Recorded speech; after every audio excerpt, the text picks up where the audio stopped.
Do you understand how elite you have to be as a relief pitcher to be recognized as one of the best players in baseball, despite not having to play 80 innings a season? And with that said, because Craig Kimbrel is, I think, one of the most complete pitchers this game's ever seen, and at least longevity-wise, I think he's the best. I think he deserves to be considered elite and deserves to be among the company of other great elite baseball players that are on this list.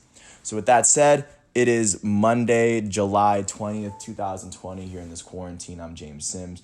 And for this episode of The Elite, I'm going to do a segment on Craig Kimbrel, who is a 32-year-old closer who plays currently with the Chicago Cubs. And if you're unaware of Craig Kimbrel, I mean, I know a lot of baseball fans definitely respect him as a closer at least. He now has a Rookie of the Year. He has a championship to his name, and of course, he's definitely respected as one of the best pitchers in all of baseball. And I kind of like the way his career went, going beginning to end. It's kind of a good story. But just to give you a little bit of background, Kimbrel came originally out of Huntsville. He would then go on to Wallace State Community College, and after being selected in the 33rd round of the 2007 MLB draft, he elected to stay, but then was picked with the 96th overall selection by the Braves in the third round of the 2008 MLB draft. He was eventually called up in 2010 for the Atlanta Braves, and ever since then, I mean, he's been kind of balling for the past decade. His first year in Atlanta, he would pitch 20 innings for the Atlanta Braves. He would have a .44 ERA in those 20 innings with a save. He'd allowed 9 hits and 1 earned run in those 20 innings while striking out 40 batters. That wasn't his official rookie season, but that was the first taste of Craig Kimbrel. That season, the Braves would finish second in the NL East and lose to the Giants in the NLDS. Moving on to 2011, his official rookie season. In 77 innings pitched, the most innings he still pitched up to date in a season. He would finish with a 2.10 ERA, and he would be named an All-Star for the first time in his career. He was the NL saves leader for the very, very first time, as in those 77 innings, he led the league with 46 saves. He finished with 48 hits allowed in those 77 innings. He only allowed 18 runs on the season, and he struck out 127 of those batters in those 77 innings. That year, he was named not only an All-Star, he was 23rd in MVP voting, he was 9th in Cy Young voting, and he was a Rookie of the Year. And considering the Braves made the playoffs as the second team in the NL East, that I would consider that his late game heroics have saved them a game or two, and he was probably one of the reasons that the Braves made it into the playoffs with the team that they had in 2011. Continuing on, and also that's when Freddie Freeman was a rookie, but he took away the Rookie of the Year because he had probably one of his best years to date. Going on to his age 24 season. He would go on and play in 63 games and play 62.2 innings in a season where the Atlanta Braves would finish with a 94-68 record, second in the NL East yet again. In this season, Craig Kimbrel would finish the 1.01 ERA in those 62 innings with 72 hits allowed, 7 runs allowed, and 116 strikeouts. He would go on to lead the National League in saves for the second year in a row, while being named an All-Star and becoming 8th in the MVP voting and 5th in Cy Young voting. But up until then, this was his best season to date. In his first 2 full seasons in the league, he was named an All-Star and one of the league's best closers. And in terms of stats, in terms of saves, he was leading the National League in saves his first 2 years in the league up at this point. And this would lead into 2013, where yet again for the Atlanta Braves, he would play 68 games for the Atlanta Braves, finish with a 4-3 record with 50 saves. He would lead the NL yet again in saves. And in the 67 innings that he played, he would finish with 39 hits allowed. He'd only allowed 9 runs in those 67 innings. And additionally, he would finish with 98 strikeouts in those 67 innings. For the third year in a row, he was named an All-Star. He was 11th in MVP voting, and he was 4th in Cy Young voting. As once again, he was helping with those by leading the league in saves for the third straight year. He was helping make the Braves look a lot better than they were, winning a lot of games that they had no business being in. And this year, the Braves finished first in the NL East, making the playoffs for the third time in the 4 years that Craig Kimbrel's been there, and the 30 official years that Craig Kimbrel's been an official member of the team. They've had winning records every single year, and he's made them look a lot better than they were. I mean, he had 50, 40 plus saves. Out of this past season, the 50 saves, that's 50 of the 96 wins that the Braves had was finished by Craig Kimbrel. I think that's a crazy stat to mention in itself. Going on to 2014, in his last season in Atlanta, he was named an All-Star as a relieving pitcher for the fourth year in a row, while leading the National League in saves for the fourth time and final time in his career. He had done so all 4 of his years in Atlanta, and in this season, he would finish with an 0-3 record after finishing with 61.2 innings pitched. He would finish allowing 30 home runs, 11 earned runs in those innings, and he would finish he finished striking out 95 of those 75 batters in those 61 innings, which is impressive to me. He would be named an All-Star for the 4th time in his 4-year career and be in the Cy Young race as a closer. And like I said, he was the NL saves leader for the first 4 years he was in the league, while the Atlanta Braves were struggling, and they won 79 games. And thus this was Craig Kimbrel's last season, and after he left, the Braves had missed the playoffs for the next 3 seasons, showing how much Craig Kimbrel actually meant to that team, especially as a reliever, and it took a bit for the Braves to find their way back into where they were now. But eventually, he was traded to the San Diego Padres, where he would play the 2015 season, his age 27 season, and for this year, he would end up playing 61 games for the San Diego Padres in 2015.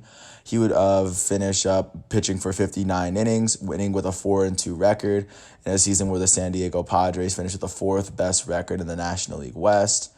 Craig Kimbrel this season finishes with 39 saves on the season, the very first season in which he doesn't lead the National League in saves. He finished with a 2.58 ERA. And, of course, the Padres missed the playoffs. But up until then, he was still a 4-time All-Star, especially with the Atlanta Braves. And, of course, it was difficult because once he got out to San Diego, he had to get adjusted to the National League West. But still, that's no excuse. He didn't qualify for the All-Star game, which is fair. It happens sometimes.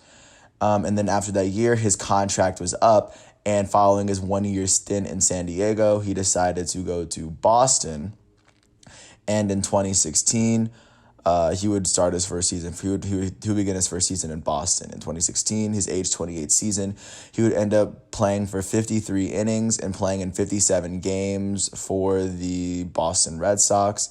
He would finish with a 3.40 ERA and a 2.6 in a 2-6 record, as the Red Sox finished with the best record in the AL East. They were 93-69.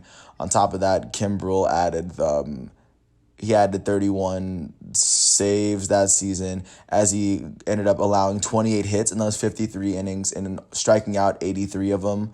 So, I mean, he was still up to his antics. He's one of the most elite pitchers in baseball, and he had an amazing first half of the season to where he was named an All-Star as a closer for the 5th time in his 6-year career, which is something that most safeties can't flex or say that they've even come close to doing. And the fact that he's doing it as a saver, as a closer, if I have to recognize one relief pitcher, and that isn't Josh Hader, it has to be Craig Kimbrel. Going on to his age 29, that season, they would go on to lose to the Indians in the first round, and Rick Porcello would win the Cy Young.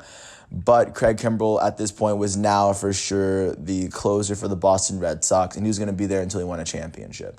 His age 29 season in 2017, he would finish with a 5-0 record for the Boston Red Sox and a 1.43 ERA in the 69 innings that he's pitched and the 67 games that he's played.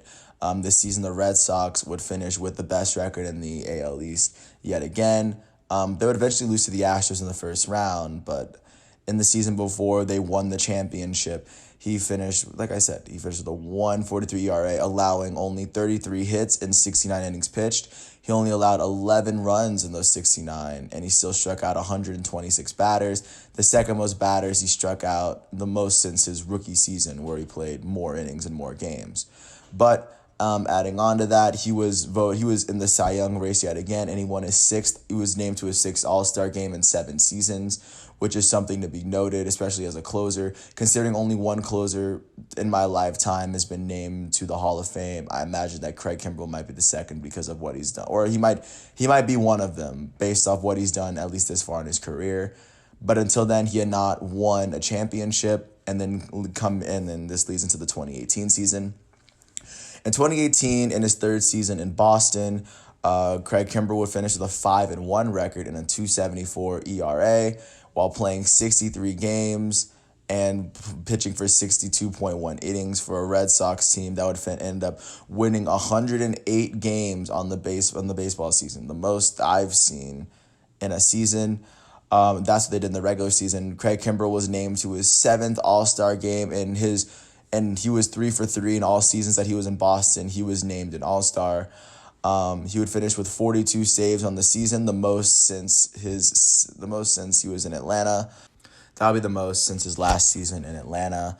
And this season, in the 62.1 innings that he pitched, he only allowed 31 hits, 19 runs, and he still struck out 96 batters in those 62 innings. He was named an All-Star for the 7th time in his career in 8 seasons. In his 8th season in the league, being 30 years old and being as dominant as he was. They went on to the playoffs. They went on to beat the Yankees, like the really good Yankees.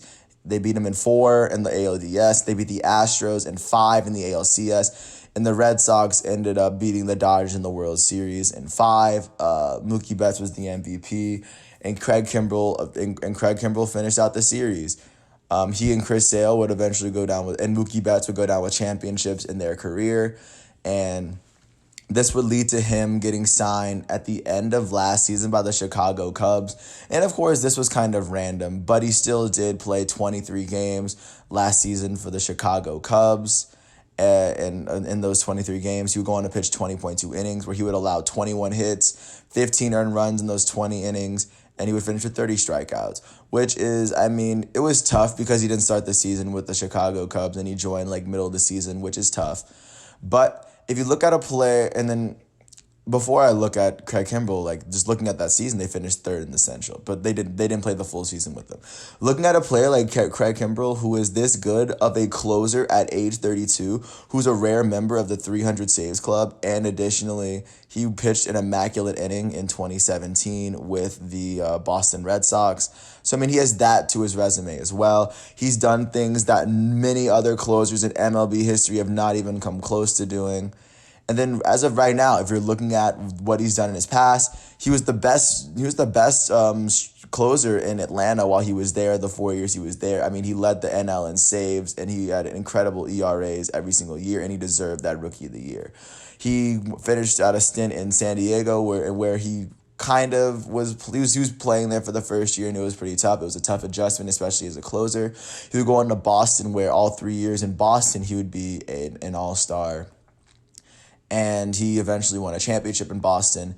He had 2 one-year stints on a couple of teams, but as of right now, he's played for 4 different teams, and he's established himself as at least the most dominant closer in the 2010s with 7 all-star appearances within that decade. I think that's good enough to say.